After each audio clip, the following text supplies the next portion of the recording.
Yeah, they're cutting in the sea of the north of the Imbrium, where the Jura Mountains is. What is called actually the part near the Caucasian Mountains is Alpine Valley. Amazing.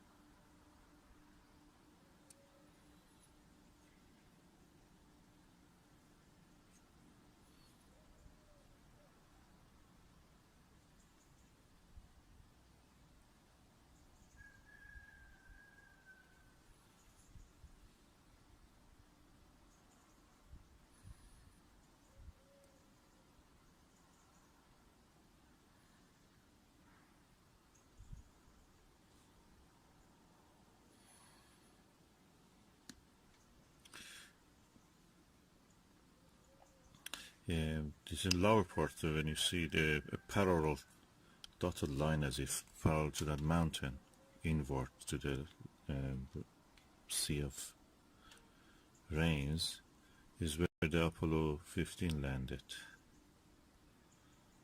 in the mountains.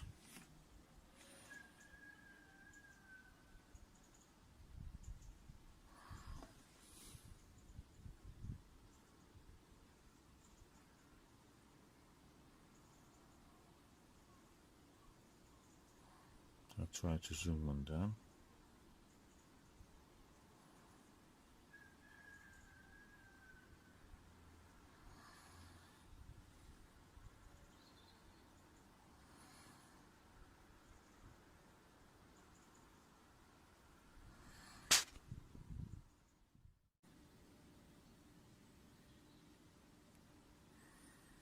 What you can see there in the center is the Copernicus crater. To the right of it is the Kepler crater. And the dot, tiny dot to the right of that Kepler, near the edge of the white area, where the down to it a little lower is a black dot, that's Grimaldi.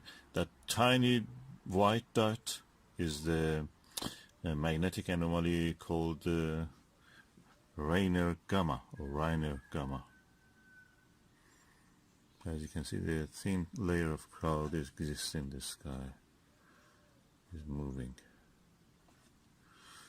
It's mist practically. And yeah, the Italy-shaped area to the top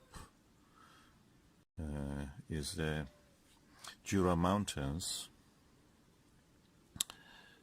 and you can see a tiny dot also in the Jura Mountains called Plato, actually, crater Plato, the philosopher.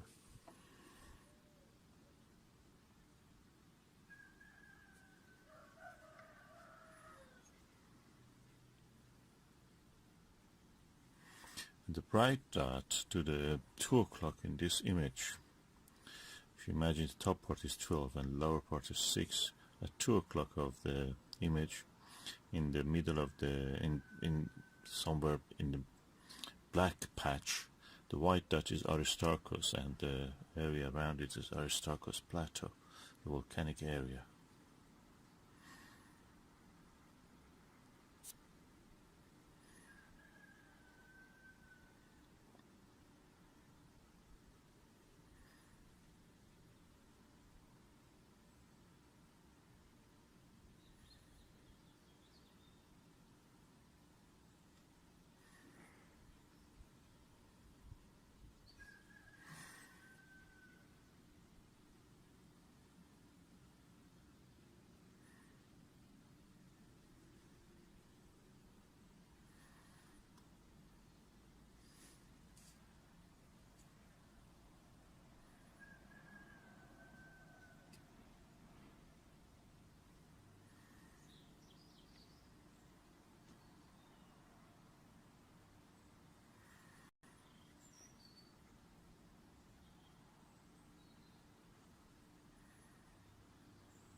Yes, the clouds are making it really darker than what it is, what it actually should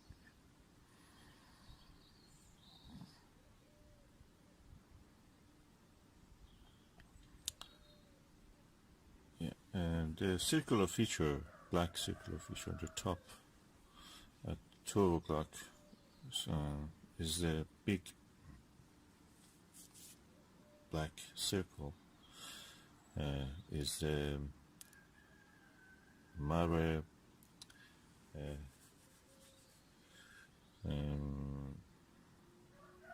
Imbrium, Sea of the Rains, and to the lower part of it at 7 o'clock of that circle, what you can see is the mountains of the Apennine. Yeah, Apennine. Yeah.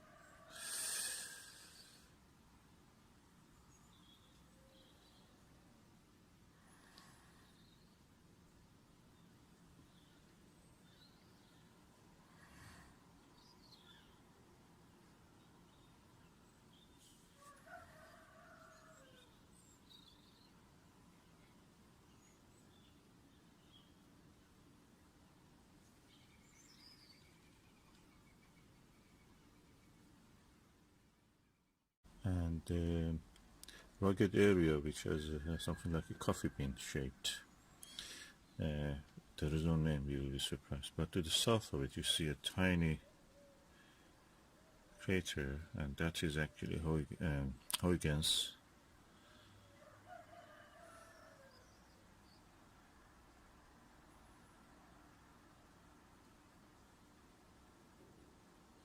I don't know what's the reason for this vibration, because the motor of the camera is not on. Probably movement causes the camera to try to focus again on it. Let me just see if I can put the focus on the manual.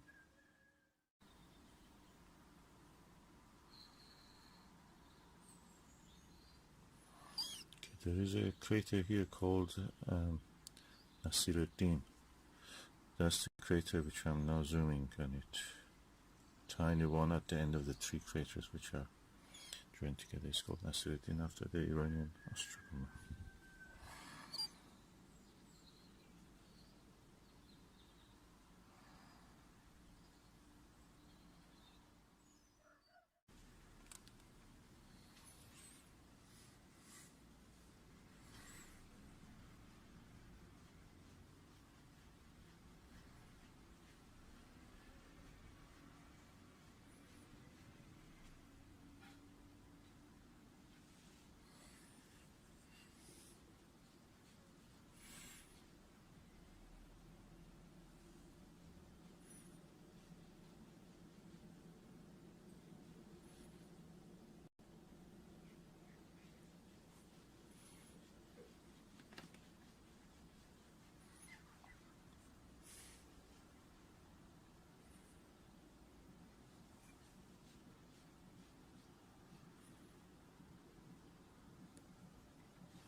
This is the time of the lunar cycle that mostly people will miss because it's very early morning and half of it falls in daylight. And either people are sleeping yet or they are just going to work, so practically they will miss. And only you can see it in such a day like today, which is a holiday.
Okay, I changed the resolution to 4K. Hopefully you will not see much pixelation. You will see anyway, but not as bad as it was.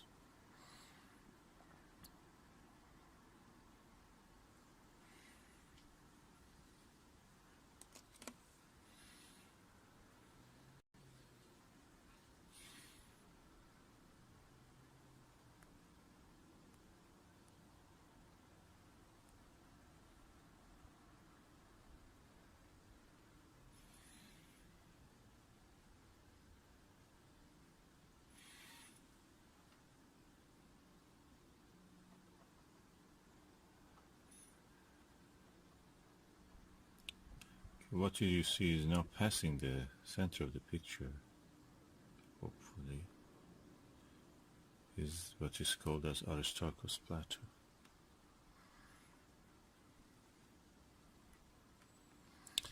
And the light is not very good, and also the clouds are causing a little bit. And you can see the color of it is different. So one of the olivine-rich area. Olivine is a metal that the mineral that exists in the mantle area of the planet's crust, mantle, core, if you remember.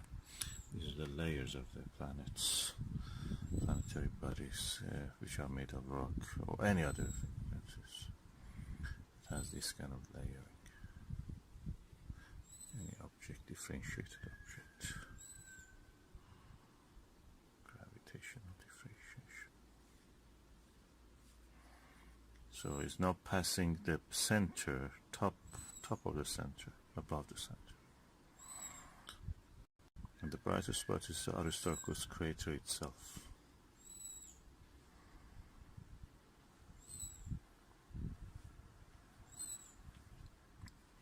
And to the lower part of the image you can see the Rhino Gamma. Oh, suddenly it became so clear. Try to bring it to the center. Yeah, it's now right dead center.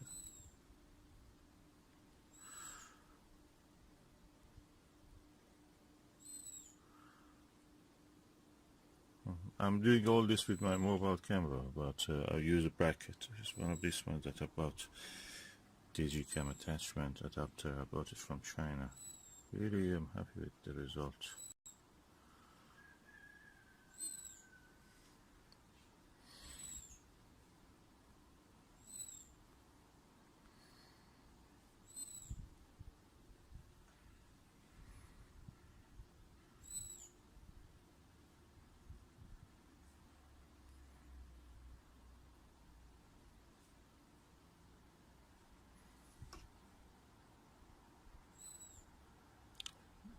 are looking through the eyepiece directly.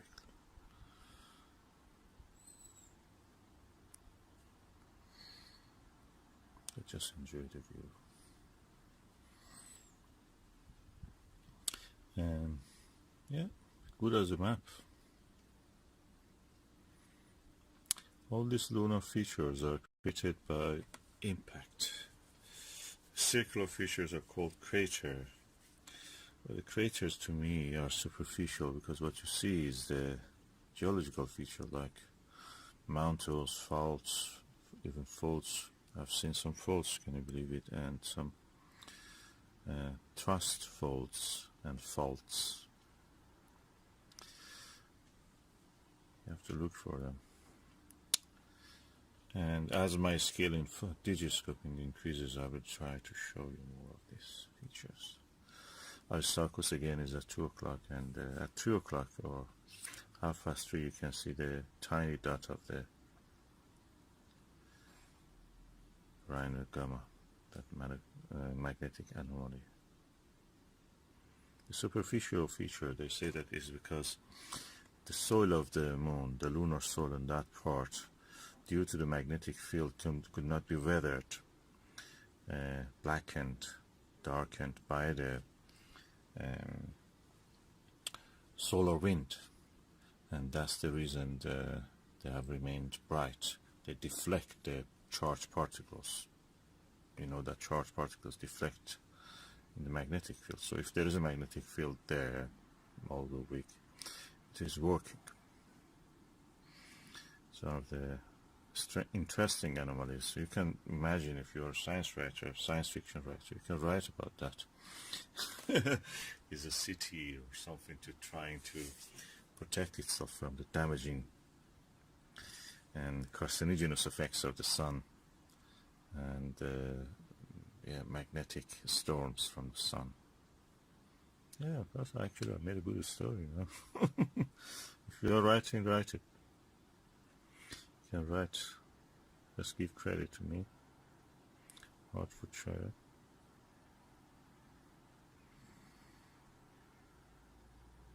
Beautiful, magnificent Caucasus Mountains.